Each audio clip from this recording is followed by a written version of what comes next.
자, 오늘 말씀은 잠언 16장 4절의 말씀입니다. 잠언 16장 4절입니다. 함께 읽어보겠습니다. 여호와께서 온갖 것을 그 쓰임에 적당하게 지으셨나니 악인도 악한 날에 적당하게 하셨느니라. 아멘. 바른 성경 버전으로도 한번 읽어보겠습니다. 여호와께서 모든 것을 그분의 목적에 따라 만드셨으니 심지어 악인도 재앙의 날을 위해 만드셨다. 아멘. 지난 시간에는 구원에 있어서의 하나님의 주권에 대해서 말씀을 전했습니다. 하나님께서는 창세전에 하나님 자신의 선하신 뜻 가운데 인류의 일부를 구원하시기로 택하시고 그들에게 영생을 주시기로 계획하셨습니다. 그리고 그 구원의 원인은 그들이 먼저 하나님을 택했기 때문이 아닌 또 그들 자신 안에 구원을 유발할 만한 조건이 있어서도 아닌 오직 하나님의 주권적인 뜻에서 나온 값없는 은혜가 성도의 구원의 유일한 원인입니다.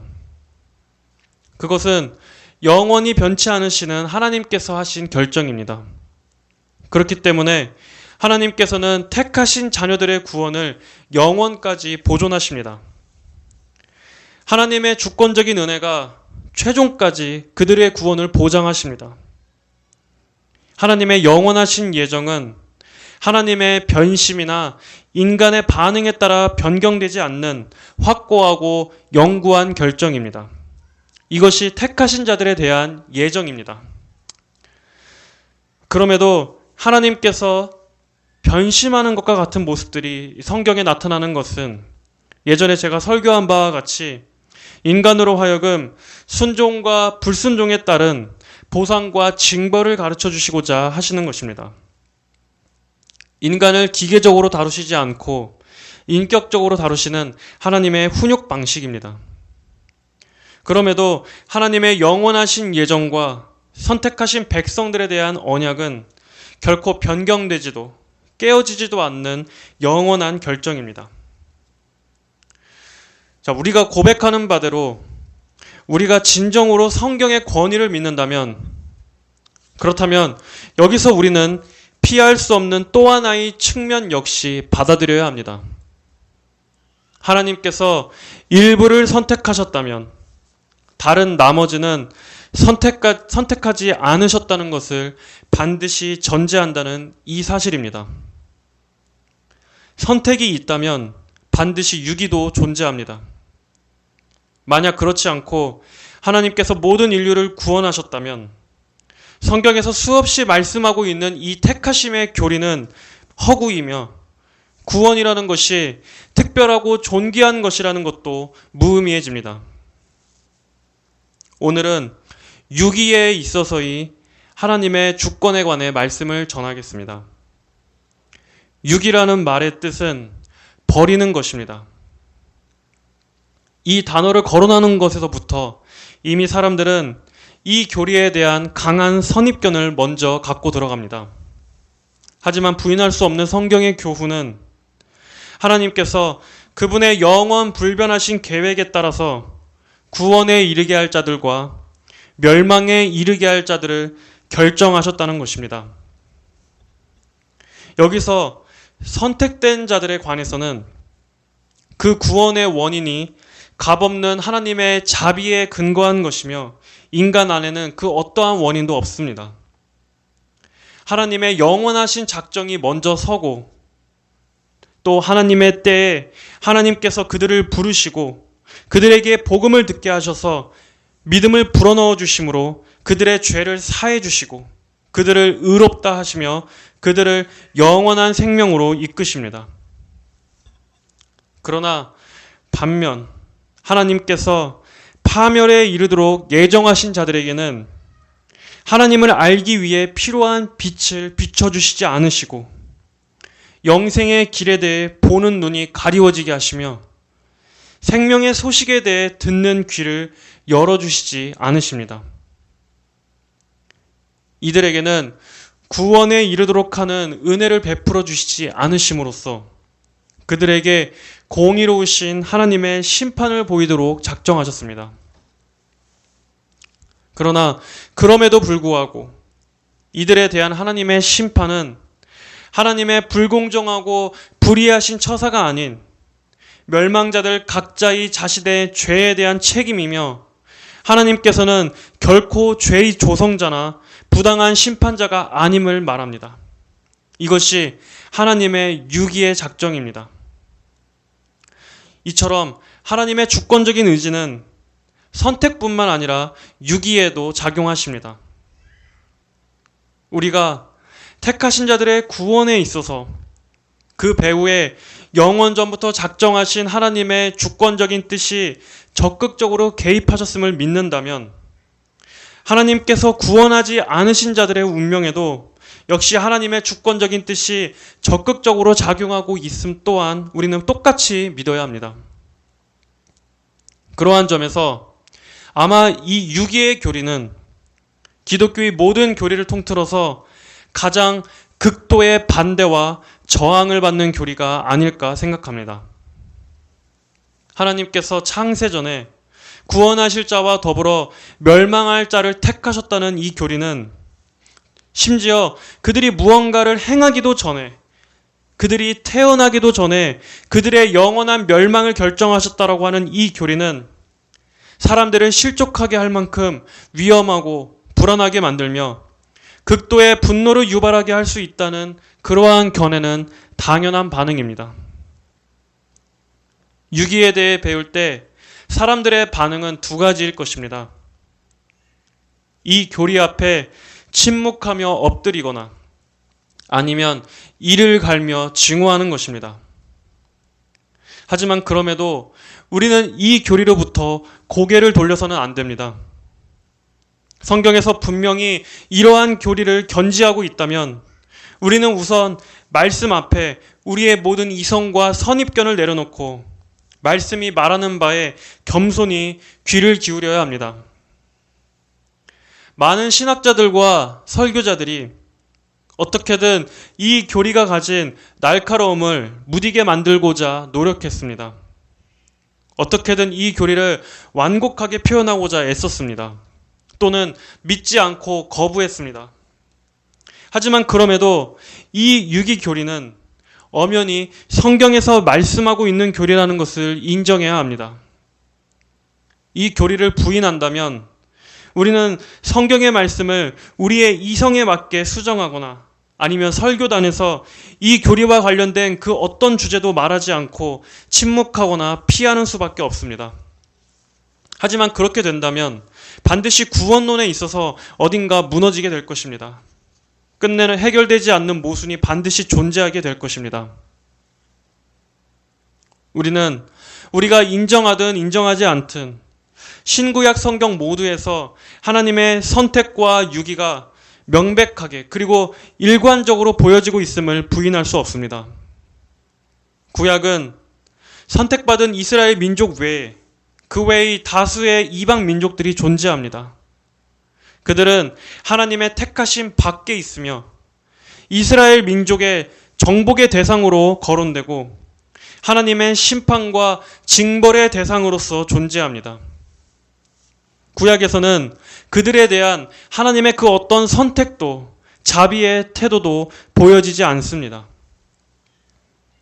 또한 신약에 들어서는 유대인과 이방인의 구별 없이 모두가 그리스도의 십자가의 복음을 통해서 하나님의 백성이 되도록 하셨음에도 여전히 모두가 구원으로 인도되어지는 것은 아님을 볼 수 있습니다. 신약에서도 역시 영생으로부터 멀어진 자들이 존재하며 어떤 자들에 대한 예수님의 거절이 존재합니다. 그리고 그 배후에 하나님의 개입이 역사하셨음을 보여주고 있습니다. 마태복음 13장 10절 이하에서 예수님께서 4가지 땅에 떨어진 씨 비유를 말씀하신 직후에 제자들이 와서 예수님께 묻습니다. 제자들이 다가와서 예수께 여쭈었다. 왜 저들에게는 비유로 말씀하십니까? 예수께서 그들에게 대답하여 말씀하셨다. 너희에게는 하늘나라의 비밀들을 아는 것이 허락되었으나 저들에게는 허락되지 않았기 때문이다. 가진 자는 더 받아서 넘치게 될 것이나 가지지 못한 자는 그 가진 것마저 빼앗길 것이다. 그러므로 내가 저들에게 비유들로 말하는 것은 저들이 보아도 보지 못하고 들어도 듣지 못하고 깨닫지도 못하기 때문이다. 이사야의 예언이 저들에게서 성취되었으니 말하기를 너희가 듣고 또 들어도 결코 깨닫지 못할 것이며 보고 또 보아도 결코 이해하지 못할 것이다. 이 백성의 마음은 무디어졌으며 그들의 귀로 둔하게 듣고 그들이 자신들의 눈을 감았으니 이는 그들이 눈으로 보고 귀로 듣고 마음으로 깨닫고 돌아서서 내게 고침을 받지 못하게 하려는 것이다 라고 한 것이다. 여기 이 말씀에서 보여지는 사실은 사람들의 불신앙과 무지 이면에 하나님의 주권적인 선택이 배후에 작용한다는 것입니다. 그리고 그러한 하나님의 처사는 그들 자신들이 가진 완악한 불신앙과 그들의 고의적인 고집들과 결코 충돌하지 않음을 볼 수 있습니다. 배후에 역사하시는 하나님의 주권과 인간 자신의 그 죄에 대한 책임이 그들에 대한 심판의 명분이 됨을 보여주고 있는 것입니다. 그리고 여기에는 단지 그들의 반응에 대한 하나님의 결정이 아닌 이미 그렇게 되도록 정하신 하나님의 예정이 배후에 있음을 우리는 부인할 수 없습니다. 이 백성의 마음은 무디어졌으며 그들의 귀로 둔하게 듣고 그들이 자신들의 눈을 감았으니 이는 그들이 눈으로 보고 귀로 듣고 마음으로 깨닫고 돌아서서 내게 고침을 받지 못하게 하려는 것이다.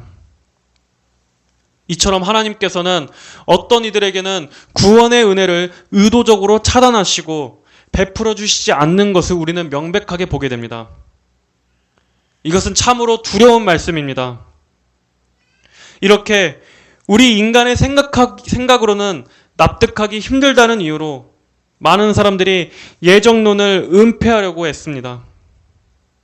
그러나 성경의 교리를 우리 선에서 완곡하게 수정할 권리나 의무가 우리에게는 없습니다. 하나님께서 단언하신 진리를 우리 선에서 사람들의 기호에 맞게 다듬을 의무가 우리에게는 없습니다.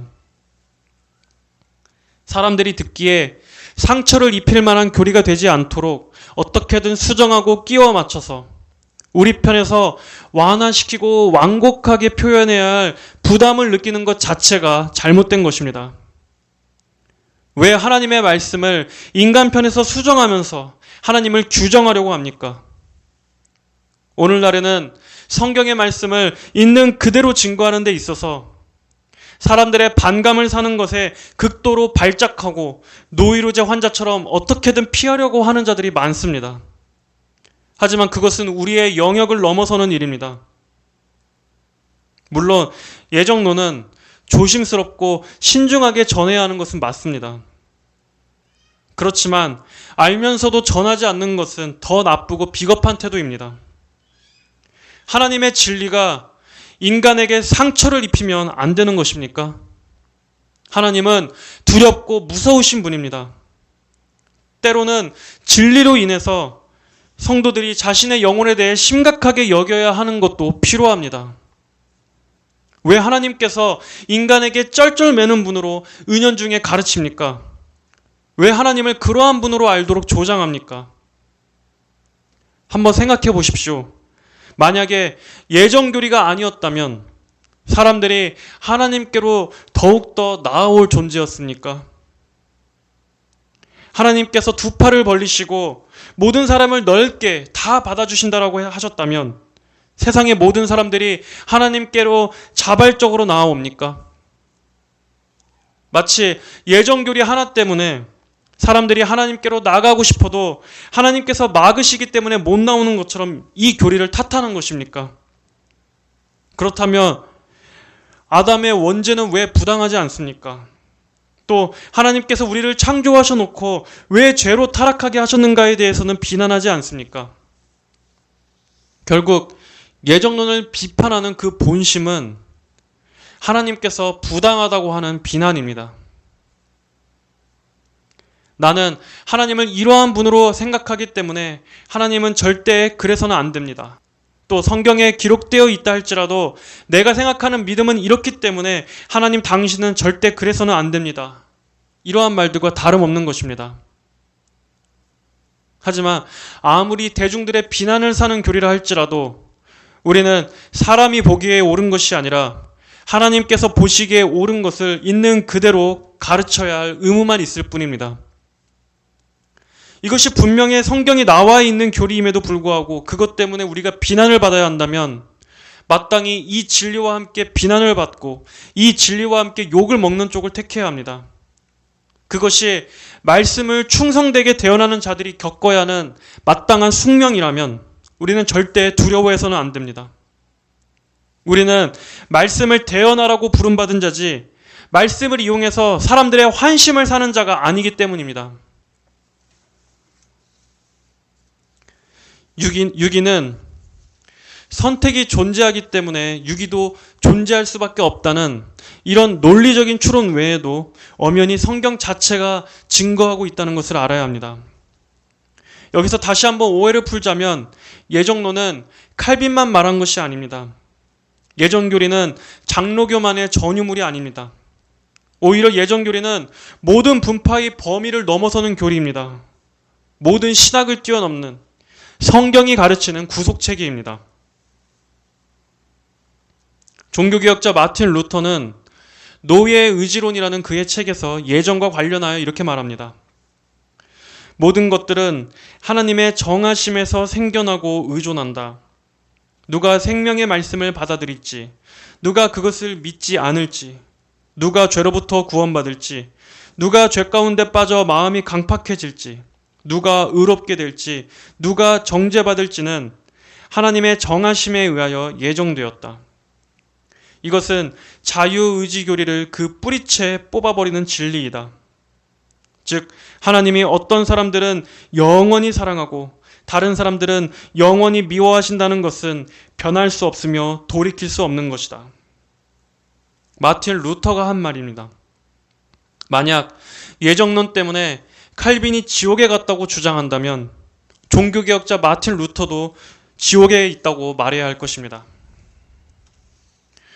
우리는 성경을 읽을 때 인간의 사고와 지식의 관점이 아닌 철저하게 신적 관점에서 읽고 해석해야 합니다. 우리는 성경의 권위에 대한 철저한 복종과 열린 마음의 자세를 가지고 성령의 조명하심을 구하며 하나님 앞에 무릎을 꿇는 마음으로 말씀을 받아야 합니다. 비록 우리가 그것을 다 명료하게 이해할 수 없고 또 때로는 하나님의 뜻이 숨겨져 있다 할지라도 우리는 있는 그대로 믿어야 하고 가르쳐야 합니다. 또한 그것에 있어서 우리가 알 수 없는 부분은 정직하게 모른다라고 답해야 합니다. 그런 대답에 어떤 사람들은 이렇게 비난할지 모릅니다. 예정론자들은 설명할 수 없는 모든 부분은 다 하나님의 주권이다, 하나님의 뜻이다, 이렇게 다 하나님 탓으로 돌린다. 그들이 모르는 것은 당연하다. 실제로 하나님께서 그렇게 하시지 않은 것을 그들이 애써 설명하려 하기 때문이다. 이렇게 비방할지도 모릅니다. 하지만 이런 류의 비난에 대해서 우리는 칼빈의 말을 생각해 봐야 합니다. 우리는 하나님의 무한하신 지혜에 우리의 지성을 복종시키므로 그의 지혜의 무수한 신비 앞에 굴복하는 것을 부끄러워 말자. 왜냐하면 아는 것이 허락되어 있지도 않고 정당하지도 않은 일들에 대해서는 무지가 곧 박식한 것이며 그것을 알려고 고집하는 것은 일종의 광증이기 때문이다. 더불어 칼빈은 신앙에서 나온 무지가 교만에서 나온 지성보다는 낫다고 말했습니다. 하나님의 심오하고 신비의 영역은 우리가 믿음의 자세로 대해야지 한낱 인간의 지성으로 하나님의 깊은 뜻을 해부하려고 해서는 안 됩니다. 우리는 우리에게 주어진 계시 이상의 것을 알려고 주제넘게 나서서는 안 됩니다. 하나님께서 선명하게 드러내주시지 않는 것은 하나님의 영역으로 남겨야지 오히려 우리의 이성에 납득시키기 위해서 진리를 왜곡시키면서까지 고집해서는 안 되는 것입니다. 오히려 그것은 똑똑한 것이 아니라 교만한 것입니다.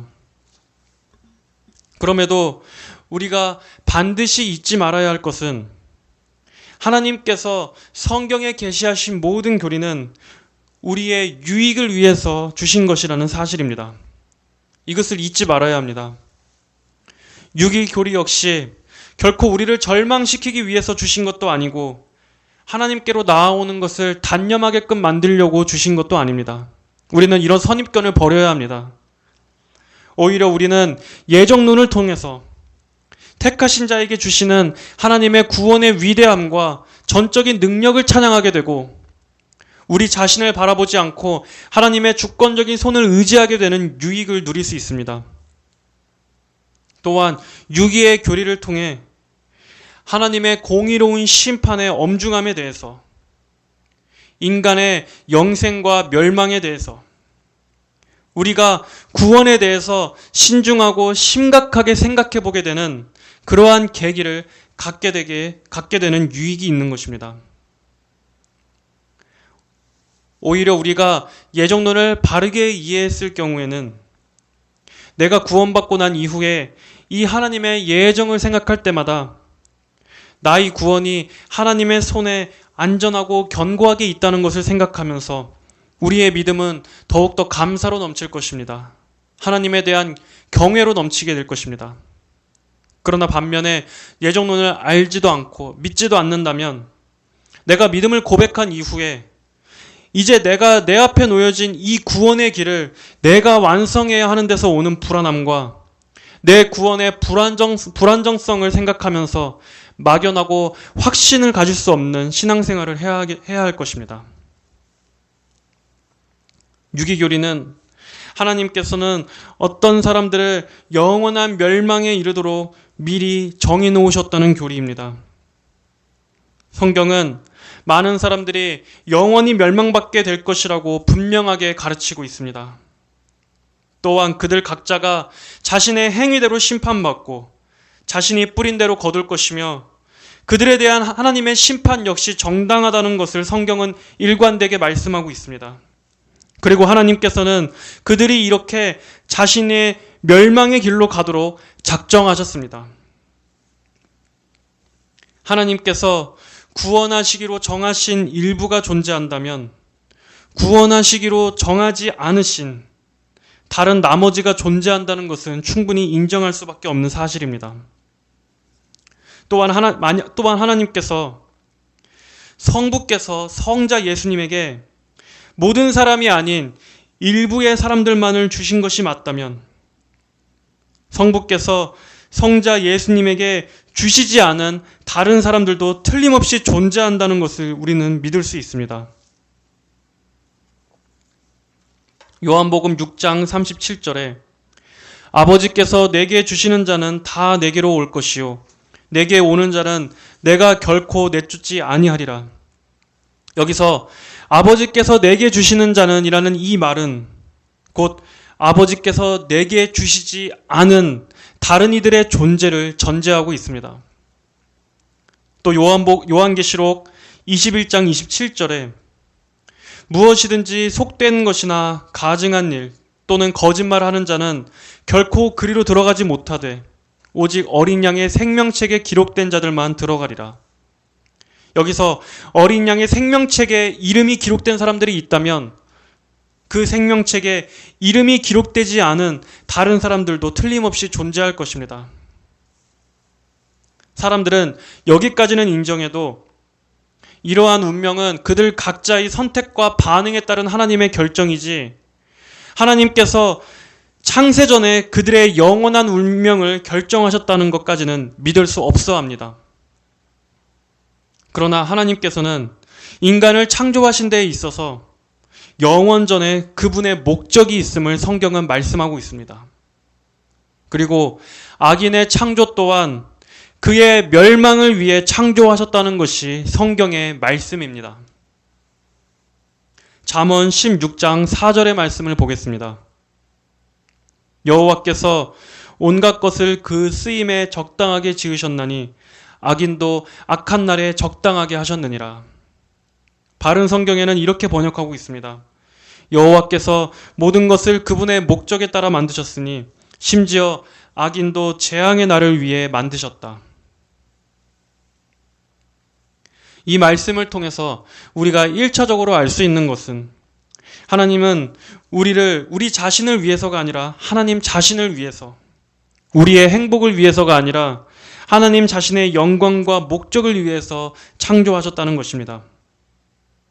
그러나 이 잠언 16장 4절의 말씀은 훨씬 더 멀리까지 나아가서 하나님께서는 악인을 재앙의 날을 위해 창조하셨다고, 그리고 그것이 그들을 창조하신 하나님의 의도였다고 명백하게 선언하고 있습니다. 우리는 여기서 말씀하시는 이 진술을 아무리 100번 완곡하게 표현하려고 한다 노력해도 이것은 단순히 소극적인 허용이 아닌 것을 보게 됩니다. 우리는 선택에도 하나님의 의지와 뜻이 있는 것처럼 유기에도 하나님의 신적 작정과 의지가 개입한다는 것을 알아야 합니다.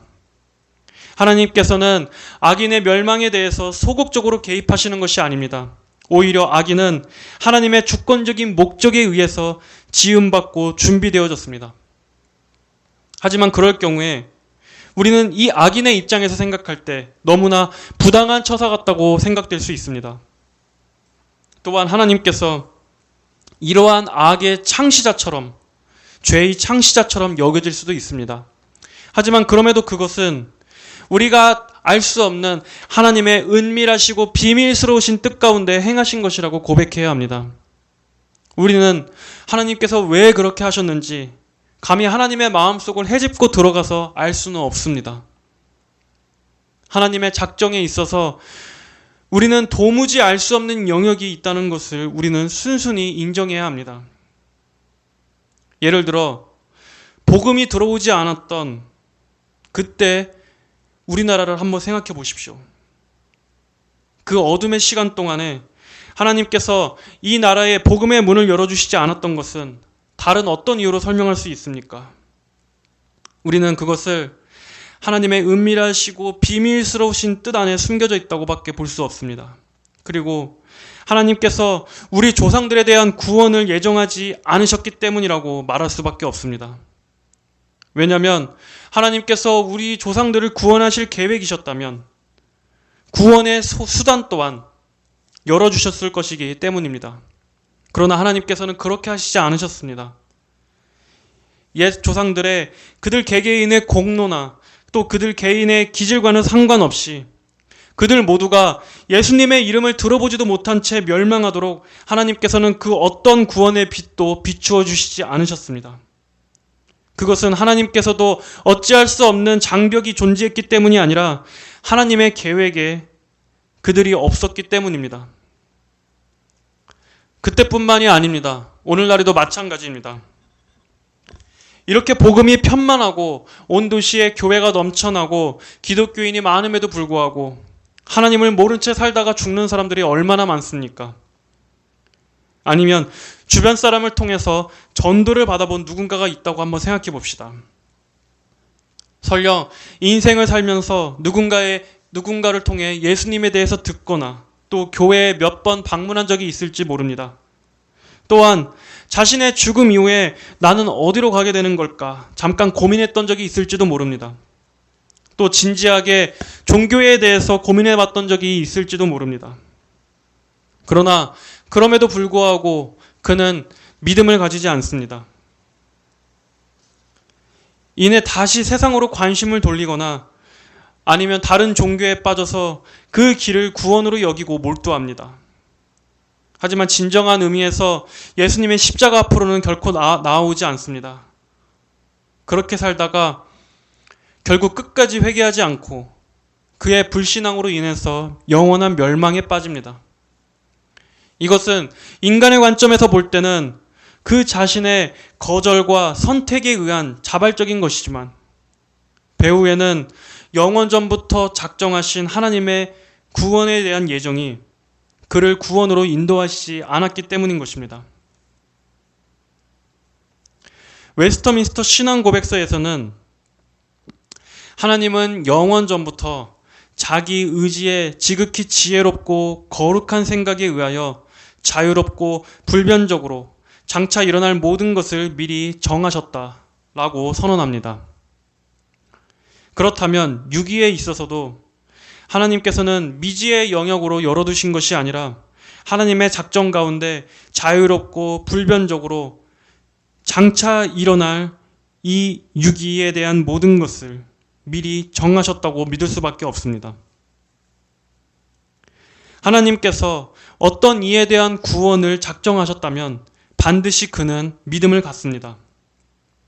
하나님께서 모든 이의 구원을 작정하셨다면 하나님의 뜻은 실패 없이 모든 이를 구원하실 것입니다. 그러나 우리가 실제로 보는 것은 무엇입니까? 인류의 대다수가 예수님을 믿지 않은 채 복음을 거부하며 멸망해 갑니다. 이들의 멸망에 있어서만큼은 그렇다면 이것은 하나님의 주권 바뀝니까? 우리는 선택뿐만이 아니라 불택자들의 유기에 있어서도 하나님의 절대 주권이 적극적으로 작용함을 받아들여야 합니다. 여호수아 11장 18절부터 20절까지의 말씀입니다. 여호수아가 그 모든 왕들과 싸운 지가 오랫동안이라 기브온 주민 히위 족속 외에는 이스라엘 자손과 화친한 성읍이 하나도 없고 이스라엘 자손이 싸워서 다 점령하였으니 그들의 마음이 완악하여 이스라엘을 대적하여 싸우러 온 것은 여호와께서 그리하게 하신 것이라. 그들을 진멸하여 바치게 하여 은혜를 입지 못하게 하시고 여호와께서 모세에게 명령하신 대로 그들을 멸하려 하심이었더라. 그들의 마음이 완악하여 이스라엘을 대적하여 싸우러 온 것은 여호와께서 그리하게 하신 것이라.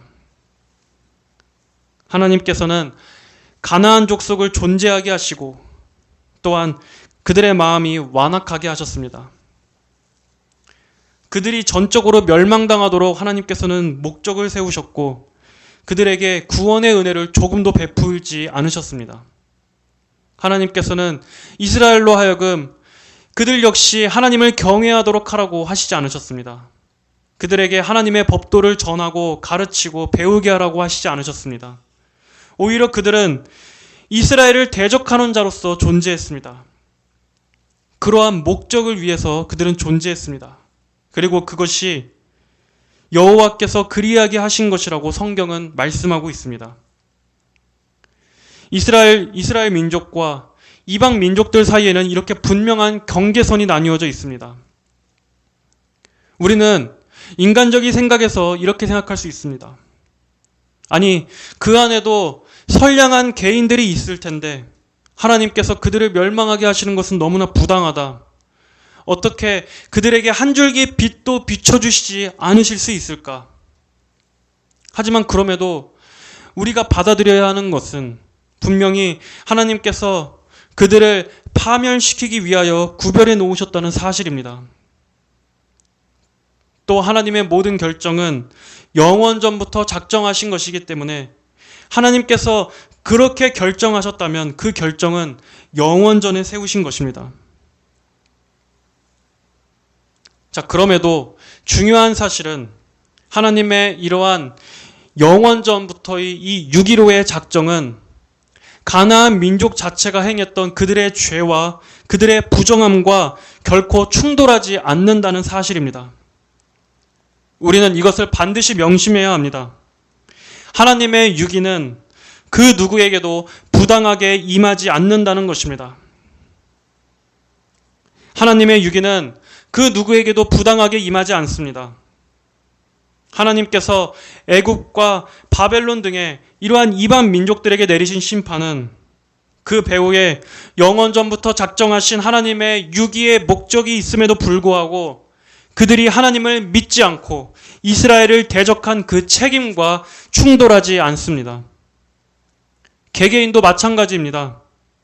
끝까지 하나님을 믿지 않은 채 죽은 불신자도 결과적으로는 구원으로의 예정이 없었기 때문이지만 그럼에도 불구하고 그 자신의 불신앙으로 인해 멸망한 것과 하나님의 유기로의 이 작정이 결코 서로 충돌하지 않는다는 사실입니다.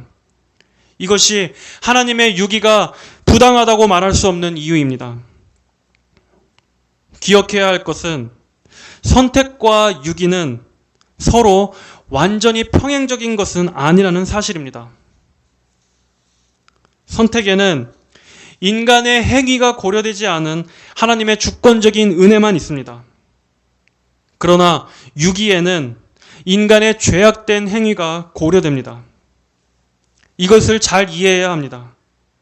물론 이 두 부류, 둘 다 그들의 행위와는 상관없이 영원전부터 그들의 운명이 작정되어져 있습니다. 선택과 유기 모두 1차적인 원인은 하나님의 주권적인 의지입니다. 그럼에도 하나님께서 유기된 자들을 그들의 최후에 정죄하시는 것은 근거 없는 정죄가 아닙니다.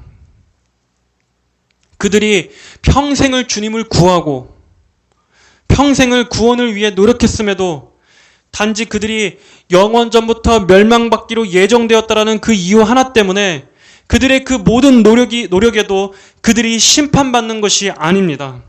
꼭 이것을 기억하십시오. 이것이 오늘 가장 중요한 말씀입니다. 다시 한번 말씀드립니다.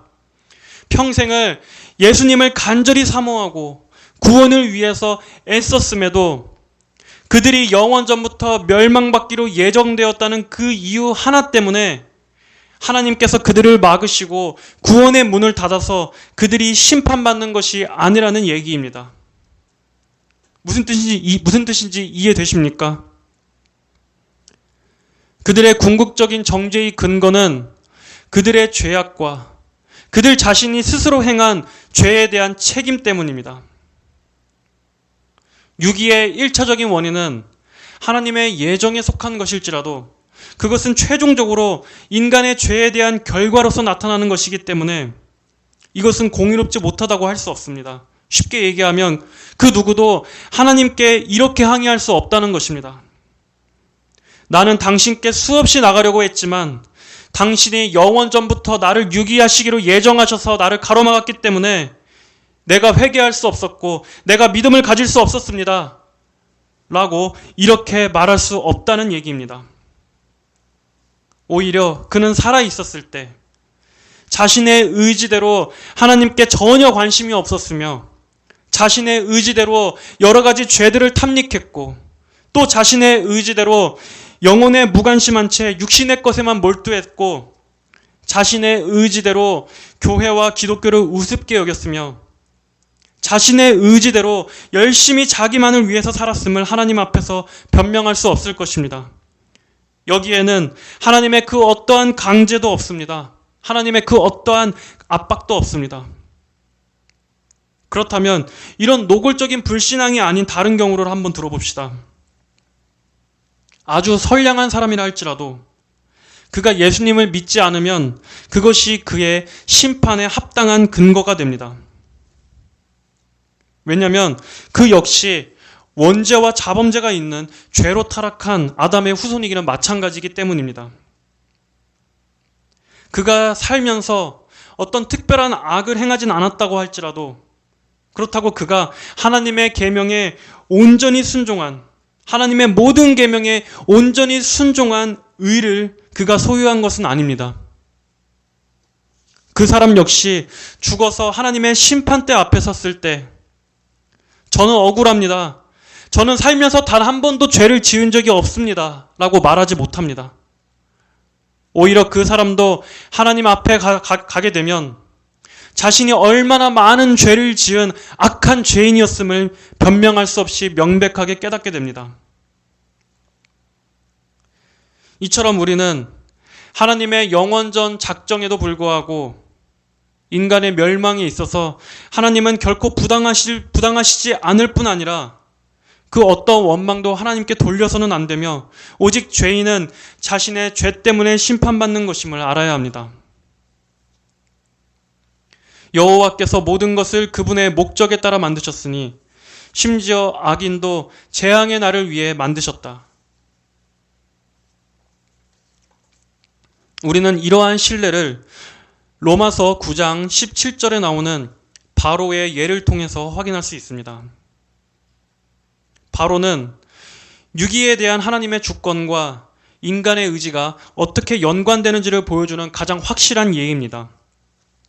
로마서 9장 17절.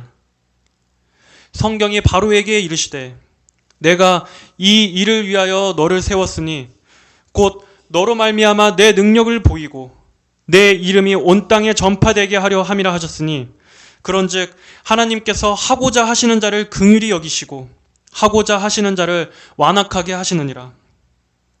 내가 이 일을 위하여 너를 세웠으니 이스라엘 백성의 출애굽을 통한 하나님의 백성들의 구원과 이스라엘을 대적했던 애굽의 왕 바로의 멸망, 바로 이 일을 위하여 하나님께서는 바로를 세우셨다고 말씀합니다. 여기서 하나님께서는 바로를 세우신 그 궁극적인 목적을 말씀합니다. 바로 하나님 자신의 능력을 보여주시기 위해서입니다.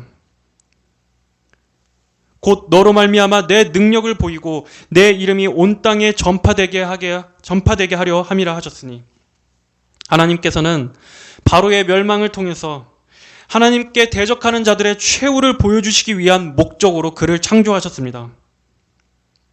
바로 그는 그 목적을 위해서 영원전에 작정되었고 지음받았습니다. 이것은 하나님께서 하고자 하시는 자를 긍휼히 여기시고 하고자 하시는 자를 완악하게 하시느니라는 이 후반부의 말씀을 통해서 이 일이 단순히 인간의 자유의지가 아닌 하나님의 주권에 달려있는 사건이었음을 가르쳐주고 있습니다. 하나님께서는 바로 이런 목적을 위해서 애굽의 바로를 왕위에 세우셨습니다. 출애굽기에서 보여지는 이 바로의 행적을 한번 살펴보십시오.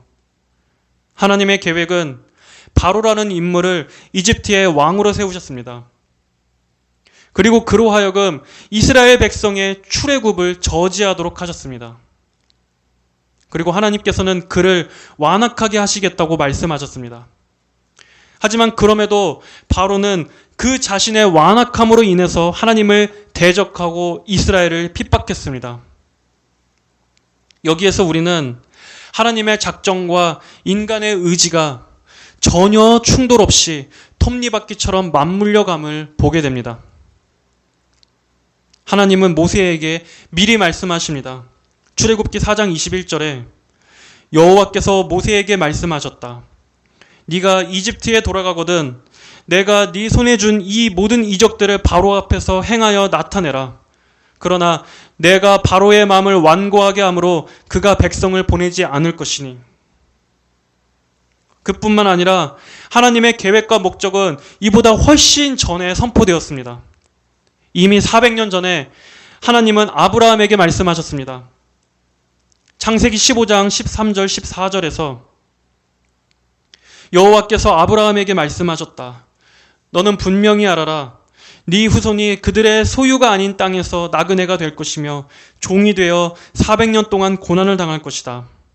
그러나 그들이 섬기는 그 민족을 내가 심판할 것이며 그 후에 그들이 많은 재산을 가지고 나올 것이다. 이처럼 하나님께서는 자신의 목적을 위해서 바로라는 악인을 창조하시고 그를 왕위 자리에 세우셨으며 그의 최종을 예정하셨습니다. 그 목적은 택하신 백성들의 구원과 대적자들의 멸망을 통해서 하나님 자신의 능력과 영광을 드러내시기 위한 것입니다. 우리는 하나님께서 바로를 대하신 이러한 것들을 통해서 그를 진노의 그릇으로 사용하고자 예비하셨음을 알 수 있습니다. 성경은 하나님께서 바로의 마음을 완악하게 만드셨다고 기록하고 있습니다. 하지만 그럼에도 이스라엘을 핍박하는 바로의 모습에서 우리는 바로 본인도 원하지 않는 어떠한 강제적인 압박을 받는 모습을 어디에서도 찾아볼 수 없습니다. 오히려 바로는 하나님께서 내리신 10가지 재앙에도 꺾이지 않고 더욱더 고집스럽고 완고해지는 모습을 보여줍니다. 그리고 바로는 그에 대한 최종적인 심판을 받습니다. 하나님의 유기적 섭리는 이처럼 그 당사자의 행한 죄악과 전혀 모순되지 않는 것입니다. 이 밖에도 성경의 여러 구절들은 선택과 유기의 교리를 뒷받침해주고 있습니다. 좀 길지만 우리가 한번 전부 읽어보겠습니다.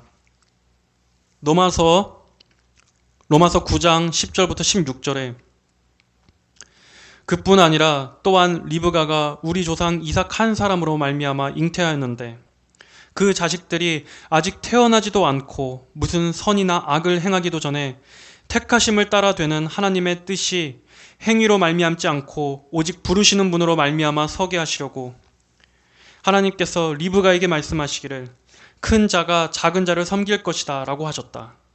기록된 것과 같으니 내가 야곱은 사랑하고 에서는 미워하였다 라고 하였다. 그렇다면 우리가 무슨 말을 하겠느냐? 하나님께 불의가 있느냐? 결코 그럴 수 없다.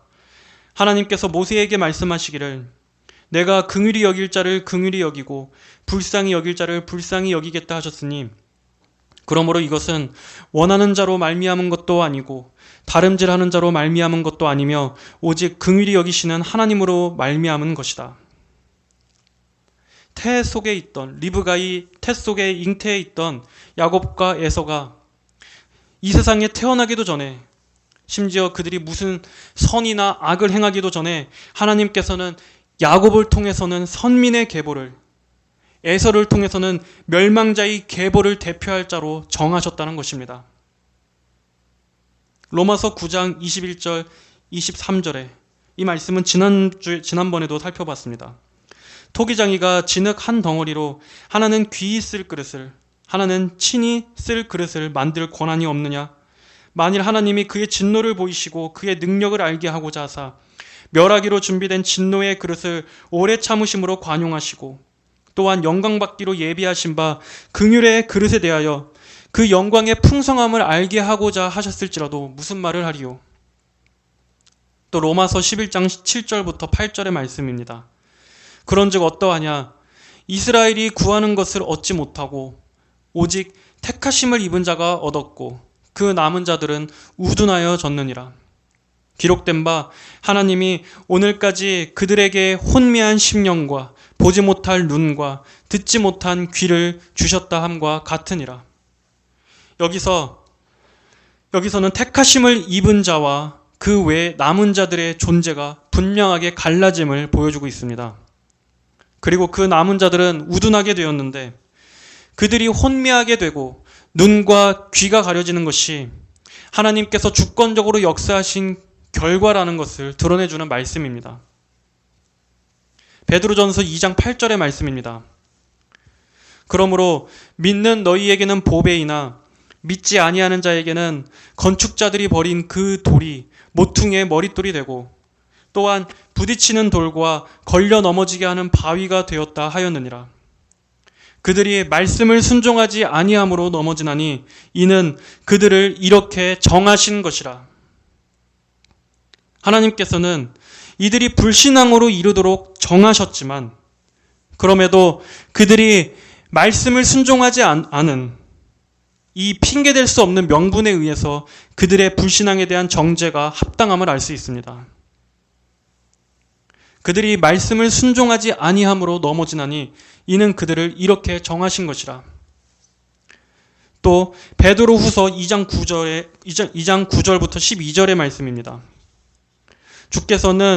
주께서 경건한 자는 시험에서 건지실 줄 아시고 불의한 자는 형벌 아래에 두어 심판 날까지 지키시며 특별히 육체를 따라 더러운 정욕 가운데서 행하며 주관하는 일을 멸시하는 자들에게는 형벌할 줄 아시느니라.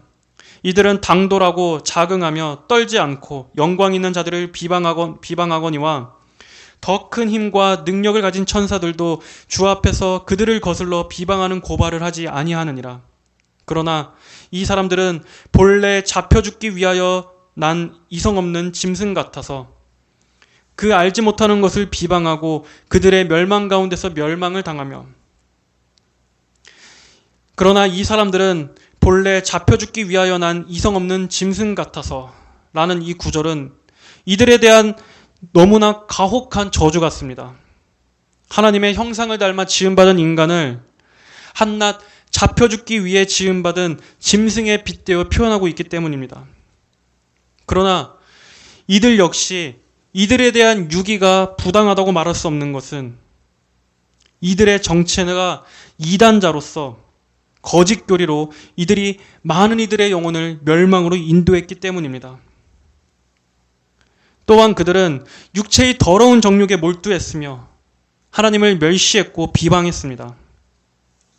악인이 재앙의 날을 위해서 지음받았던 것처럼 이단을 전파하는 자들은 이렇게 하나님의 무서운 심판이 기다리고 있음을 알아야 합니다. 요한계시록 13장 8절의 말씀 한 구절만 더 보겠습니다. 죽임을 당한 어린 양의 생명책에 창세 이후로 이름이 기록되지 못하고 이 땅에 사는 자들은 다 그 짐승에게 경배하리라. 죽임을 당한 어린 양의 생명책에 창세 이후로 이름이 기록되지 못하고 이 땅에 사는 자들은 다 그 짐승에게 경배하리라. 생명책에 기록된 자들 외에 이름이 기록되지 않은 자들은 다 적그리스도에게 넘어가게 되는 것으로 그들의 유기를 확정짓게 될 것입니다. 이처럼 하나님의 말씀은 선택과 유기, 이 두 가지 모두를 명백하게 가르칩니다. 그리고 그 배후에 창세전에 인간의 영혼에 관하여 작정하신 하나님의 주권이 있음을 우리는 살펴보았습니다. 하나님의 작정은 그 목적을 성취하는 방법까지도 포함합니다. 즉, 그가 어떻게 유기될 것인지까지 하나님께서는 예정해 놓으셨습니다. 하나님께서는 택하신 자들의 마음은 그분의 성령으로 조명해 주시는 반면 유기자들은 버리시고 은혜에서 제외시키십니다. 따라서 그는 죄의 어두움에 빠지게 되고 마음이 강팍하게 되어 마침내 구원으로부터 멀어집니다. 하나님께서는 멸망으로 예정하신 자의 길에 영생의 빛을 거두시고 그들의 눈과 귀를 막으셔서 그들로 미혹의 길로 빠지게 하시면서도 궁극적으로 그들 자신이 죄를 짓도록 강제하거나 압박하시지 않으십니다. 결국 그들은 그들 자신들의 죄로 인해서 멸망하는 것이므로 하나님께는 그 어떤 불의함이 없습니다. 구원은 하나님의 은혜이지만 멸망은 자신의 죄 때문입니다. 그리고 이것은 결코 불공정하지 않습니다. 다시 한번 강조하지만 유기교리는 하나님을 죄의 조성자로 만들지 않습니다. 하나님께서 아무런 죄가 없는 무죄한 피조물들을 하나님께서 강제적으로 사악하게 만드신 뒤에 부당하게 정죄하시는 것을 말하는 교리가 아닙니다. 멸망자들을 하나님께서 뒤에서 악하게 조종하신 후에 하나님은 쏙 빠지셔서 책임을 면피하시는 것이 절대 아닙니다.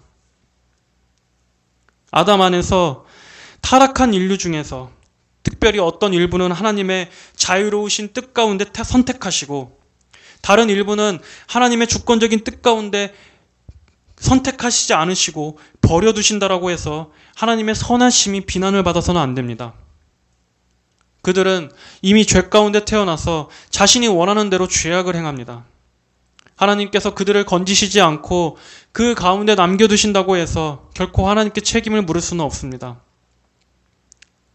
중요한 것은, 분명한 것은 하나님은 절대로 자신의 공의와 반대되는 일을 하실 수 없음을 반드시 기억하십시오. 구원은 하나님의 값없는 무상의 자비이십니다. 하지만 멸망은 인간 자신의 죄 때문입니다. 창세전에 하나님의 작정이 있다고 해서 멸망의 원인을 하나님께 돌려서는 안 됩니다. 또한 한 가지 더 중요한 사실은 유기의 교리는 사람이 구원을 간절히 원해도 하나님께서 그들의 구원을 막으신다고 말하는 교리가 아닙니다. 참으로 놀랍고 신비한 점은 성경이 하나님의 영원전의 선택과 또 유기의 작정을 말씀하고 있으면서도 동시에 인간의 책임과 의지를 강조하고 있다는 점입니다. 그렇다고 구원에 있어서 신인 협력을 말하는 것이 아닙니다.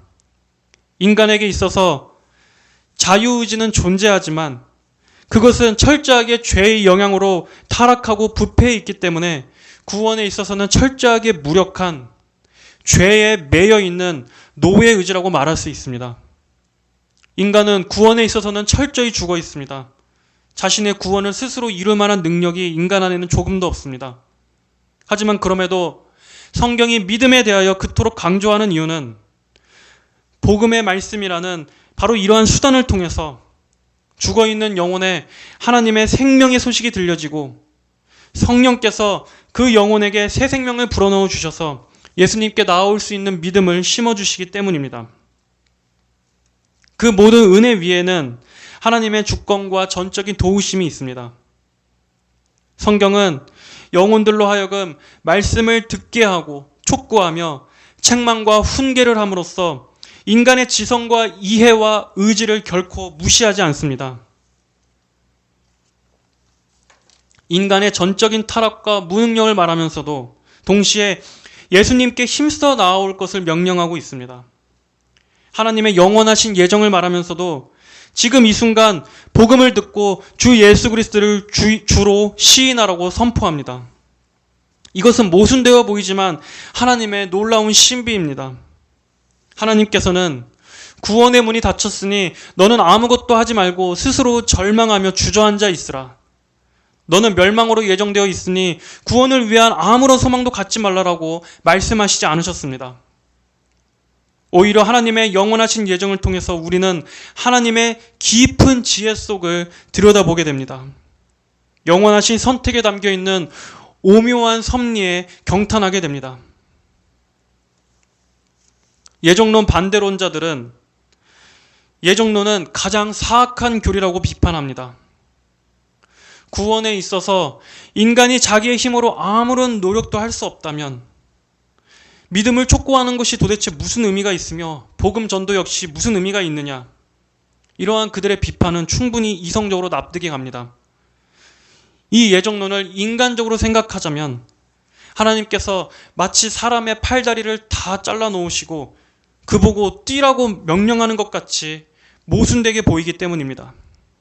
한편으로는 인간 스스로 구원에 무능력하다고 말하면서 또 한편으로는 믿으라고 촉구하는 것이 더 없는 모순처럼 생각될 수 있습니다. 하지만 하나님께서는 죽은 시체 보고 스스로 뛰라고 말씀하시지 않습니다. 오히려 내가 살리겠다고 말씀합니다. 내가 너를 건지리라. 내가 너를 살리리라. 내가 생명을 주겠노라. 내가 너를 일으켜 세우리라. 우리가 아닙니다. 하나님께서 하시는 것입니다. 우리는 죽었으나 하나님께서 살리시고 거듭나게 하셔서 믿게 되는 것입니다. 어느 누군가가 지금 구원을 간절히 사모하는 마음을 갖게 되었다면 그것은 하나님께서 지금 그 사람으로 하여금 구원으로 이끄시는 것입니다. 예수님께서는 진정으로 예수님께 나아오는 자는 결코 그 누구도 아무도 내어쫓지 않겠다고 말씀하셨습니다. 그러므로 여러분, 예정론으로 인해서 낙심하지 마십시오. 지금 자신이 혹시나 영원전에 버림받은 자면, 내가 영원전에 멸망받기로 예정된 자면 어떡하나 근심되는 분이 있으십니까? 하지만 그런 분들에게 소망이 되는 사실을 말씀드린다면 성경은 우리의 영원한 예정에 대해서 고민하라고 말씀하지 않는다는 점입니다. 그 누구도 이 땅에 사는 동안에 자신의 유기 여부를 알 수는 없습니다. 그렇다면 결국 우리에게 요구되는 것은 믿음입니다. 복음을 들었다면 믿음으로 즉시 주님께 나아오는 것입니다. 좌절하지 말고 주저하지 말고 예수님께로 나아오십시오. 그동안 자신의 영혼에 대해서 안일하게 생각했고 또 구원이 얼마나 존귀한 것인지에 대해서 단 한 번도 감사하게 생각해 보지 않았다면 이제 돌이켜서 회개하고 참 구원을 갈망하십시오. 제발 그래 보십시오.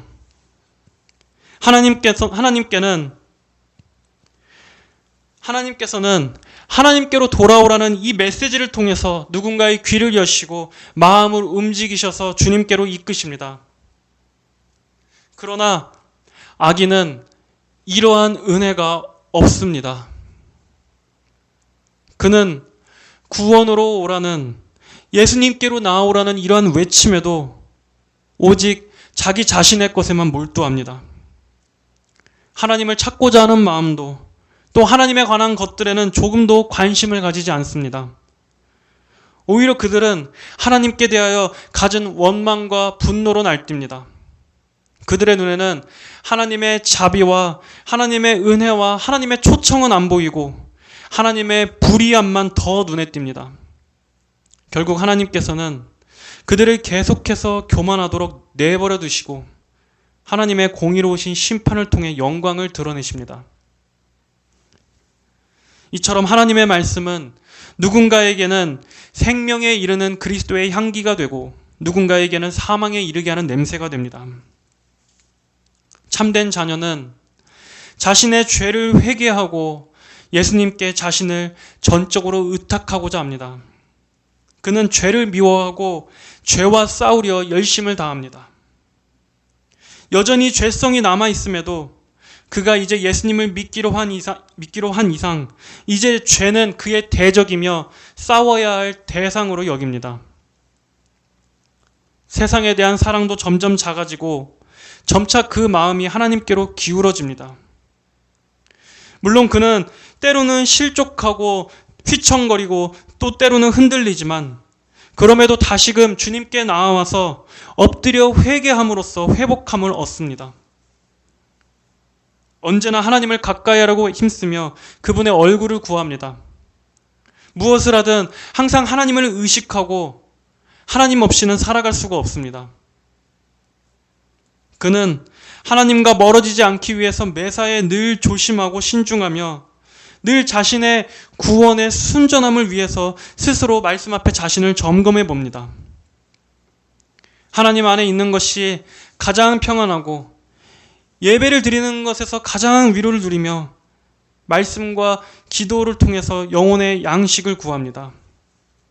교회를 사랑하고 성도들을 사랑합니다. 십자가에 나타내신 하나님의 영광을 더욱더 알기를 사모하며 하나님을 더욱더 알기 원하고 하나님에 대해서 듣기 원합니다. 그렇게 그는 점점 더 은혜 안에서 성장합니다. 그럼에도 때때로 그의 믿음이 약해지기도 하고 확신이 흔들릴 때도 있습니다. 아주 극심한 강한 시험 가운데 휘청거릴 때가 있습니다. 하지만 그럼에도 그는 주님을 떠날 수 없습니다. 설령 죄를 지어도 주님을 떠날 수는 없습니다. 주님이 없이는 절대 살 수 없기 때문입니다. 심지어 극한의 고난 속에서도 그는 결코 자살하지 않습니다. 하나님의 전적인 도우심을 그가 끝까지 신뢰하기 때문입니다. 심지어 그가 포기하려 한다 할지라도 하나님께서 그를 포기하시지 않으시고 지키시기 때문입니다. 그는 자신의 정체성을 이 땅에 두지 않고 하늘의 본향을 바라며 날마다 하루하루를 살아갑니다. 여전히 이 모든 것에 턱없이 부족함에도 그는 이러한 열매를 맺으며 살아갈 수 있도록 하나님의 전적인 은혜와 도우심을 간절히 계속해서 구합니다. 이처럼 하나님께로 점점 더 나아가는 것을 통해서 성도는 자신의 구원과 선택을 입증합니다. 하지만 거짓된 위선자는 여전히 복음에 대해서 귀를 막고 예수님께 자신의 주권을 내어드리지 않습니다. 그는 자신의 영혼에 대해서 진지하게 생각해 본 적이 한 번도 없습니다. 구원의 긴급함도, 구원의 필요성도 절감해 본 적이 없습니다. 하나님에 대한 것이 지루하고 지겹기만 합니다. 오히려 육신적인 일이 자신을 더 흥미롭게 하고 자신을 열정적으로 움직이게끔 만듭니다. 그에게는 죄에 대한 깊은 자각과 애통도 없습니다. 기도의 필요성도 절실히 깨닫지 못합니다.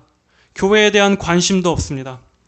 오히려 여전히 그 마음에 세상이 가득하고 그에게 있어서 천국은 관념적일 뿐입니다. 그는 단지 교회에 출석을 한다라는 사실에 대해서, 출석만 한다는 것에 대해서 만족하며 일생을 속습니다. 그럼에도 자신의 영혼은 안전할 거라 생각합니다. 그는 전혀 회개하지 않음으로써 자신의 죄를 쌓아갑니다. 그렇게 그의 마음은 점점 어두워지고 그의 불신앙이 강화되어 갑니다. 책망의 말씀을 듣기 싫어할 뿐 아니라 점점 더 시간이 지날수록 그 마음이 완고해져서 책망의 말씀에 대해 분노하며 증오를 갖습니다. 그러다 결국 결정적인 순간에 하나님을 배반하고 믿음을 저버립니다. 신앙을 떠나버립니다. 이렇게 그는 하나님으로부터 점점 더 멀어지는 것으로 자신의 유기를 입증합니다. 이러한 자들은 지금 자신에게 유기의 증거가 나타나는 것은 아닌지, 또 심지어 교회 안에 있으면서도 자신이 멸망의 길을 걷고 있지는 않은지 자신의 영혼을 진지하게 살펴보시기를 바랍니다. 자, 이제 말씀을 정리하겠습니다. 하나님에 의해서 부당하게 멸망당하는 사람은 아무도 없습니다. 인간은 자신의 죄를 다른 사람에게 떠넘기기를 좋아합니다. 심지어 죄 때문에 멸망하는 것조차 인간은 할 수만 있다면 얼마든지 하나님 탓으로 돌릴 것입니다. 하지만 반드시 기억하십시오. 모든 죄는 자신이 짓는 것입니다. 죄는 철저하게 자신의 본성 안에 있는 것입니다. 자신의 죄로 인해서 지옥에 가고 자신의 죄로 인해서 멸망하는 것입니다. 예정론은 결코 공포감을 조성해서 영혼을 압박하기 위해 주신 교리가 아닙니다. 참된 성도에게는 자신의 구원에 있어서의 견고한 평안을 주고 위선자에게는 죄와 심판에 대한 두려움을 의식하게 하는 유익을 줍니다. 선택의 궁극적인 목적이 하나님의 영광이듯이 유기의 궁극적인 목적 역시 하나님의 영광임을 잊지 마시길 바랍니다. 우리는 이 선택과 유기라는 이 두 교리 모두 다 정직하게 전해야 하며 가르쳐야 하고 믿어야 하고 받아들여야 합니다. 성도의 모든 것이 하나님의 은혜의 샘에서 나오는 것을 항상 바라보시며 그 크신 구원의 은혜에 감사하는, 그리고 그 안에서 위로부터 오는 안전함과 평안함을 누리는 성도 여러분들이 되시기를 주의 이름으로 축복합니다. 기도하시겠습니다. 하나님 아버지 감사합니다. 하나님의 선택과 유기의 교리에 대해서 살펴보았습니다. 우리가 이 교리를 대할 때 한낱 인간의 이성으로 다루지 않도록 하여 주시옵소서. 우리의 마음에 무릎을 꿇게 하여 주시고 무엇보다 성령님께서 이 교리를 바르게 이해할 수 있도록, 오류 없이 이해할 수 있도록 밝히 빛을 비춰주시기를 간절히 원합니다. 그리하여 우리가 바른 열매를 맺을 수 있도록 인도하여 주시옵소서. 하나님의 주권을 높이며 우리의 영혼의 진지함을 갖게 하여 주시옵소서. 하나님께서 주시는 모든 교리는 다 우리의 영혼의 유익을 위한 것인 줄로 믿습니다. 구원으로 인해서 구원에 대해서 불안해하는 자들에게는 하나님의 견고한 구원을 바라보게 하셔서 믿음으로 나아오게 하시고, 또 영적으로 태만하여 게으른 자들에게는 이 유기의 교리를 통해 회개하며 돌이키게 하여 주시옵소서. 이 모든 것을 통해서 하나님의 주권만이 드높아지게 하여 주시고, 또 교회가 더욱더 정결해질 수 있도록 해주시며, 성도 개개인들이 이 선택과 유기의 교리를 통해서 더욱더 각성하며 하나님의 크신 은혜를 찬양할 수 있도록 인도하여 주시옵소서. 감사드리며 살아계신 우리 주 예수 그리스도의 이름으로 기도드립니다. 아멘.